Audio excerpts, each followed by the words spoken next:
When you know you're looking for a personal care attendant, you have to decide the schedule that you're looking to fill. It's never an unspoken element of the job.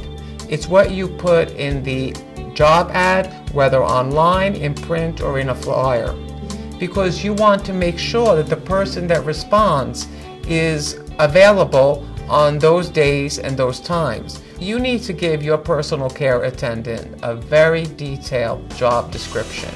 The person who's applying is entitled to know what is and isn't expected of them.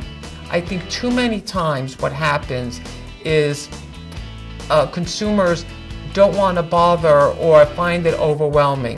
You get the kind of person that you have taken the time carefully to recruit, interview, and train. It's a good idea to have one of your personal assistants present to train your new personal assistant.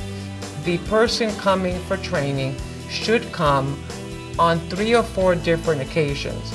The reason you're setting it up like this is because it's a test.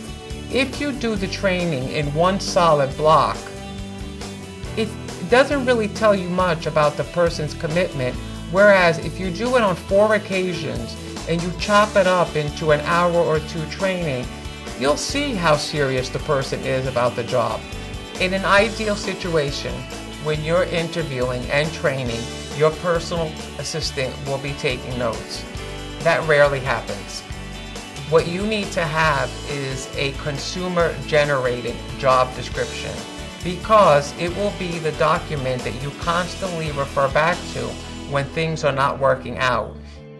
It is not out of the question for you to write down what the personal assistant needs to do in such a detailed format where you say, morning, make breakfast, clean dishes, sweep floor. Some people don't have good memory, but this is a list that the person can refer to.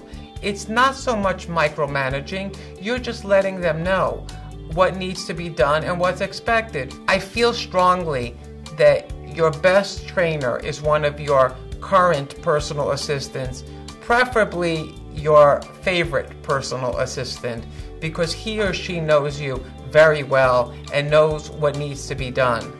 I used to be of the mindset the training was a one-shot deal. In reality, it's an ongoing process. It never ends. The formal training might span 3 or 4 weeks, but the actual training is going on continually because you can never foresee all the scenarios that are going to come up.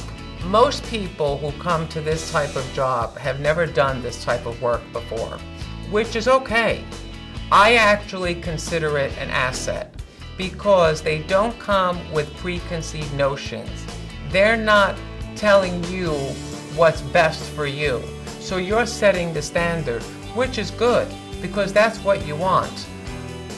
Also, they need to be reminded that the state of New York has at-will employment. That means you're not bound to remain with them if you're not satisfied with their work performance. It's very important, if an aspect of the job is lifting and transferring you, that you meet the person and then have a training session where you measure if the person can lift you and transfer you.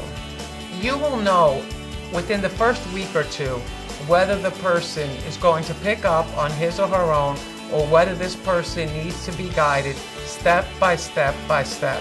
My feeling is, if after a month's time the person hasn't gotten it, then there comes a point that you need to sit down and say, you know, this job needs to have some initiative on your part. Know yourself, know your needs, don't apologize for them, and once again, stick to your guns.